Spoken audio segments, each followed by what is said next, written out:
રાધનપુર નગરપાલિકામાં સામાન્ય સભા મુલતવી રાખવા પાલિકાના સદસ્યએ નગરપાલિકાના ચીફ ઓફિસર અને પ્રમુખની રજૂઆત બાદ મનમાની દર્શાવી. પાલિકાના સભાસદોને કાર્યસૂચિ એજન્ડા સાથે બજેટ કોપી આપવામાં ન આવતા પાલિકા ચીફ ઓફિસર અને નગરપાલિકા પ્રમુખને પાલિકા સદસ્ય દ્વારા લેખિત રજૂઆત દ્વારા બજેટ કોપી આપવાની માંગ કરાઈ હતી. રાધનપુર નગરપાલિકા કચેરીમાં કથિત ગોટાળાઓની તપાસ કરવા સદસ્યો દ્વારા માંગણી કરાઈ.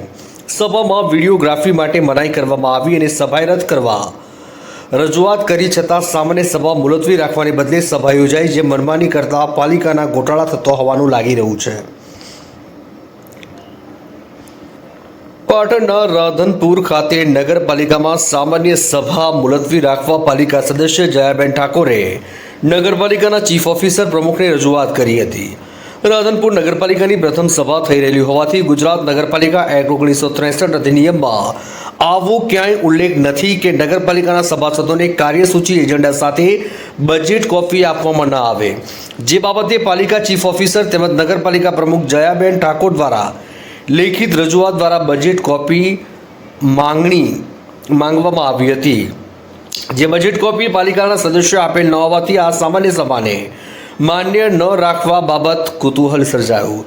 ત્યારે રજૂઆત બાદ પણ એજન્ડા કાર્યસૂચિ આપવામાં નહીં આવતા પાલિકા પ્રમુખ અને ચીફ ઓફિસરની મનમાની સામે આવી અને એજન્ડા કાર્યસૂચિ આપ્યા વિના સભા કરવામાં આવી, જેને લઈને વિવાદ સર્જાયો છે.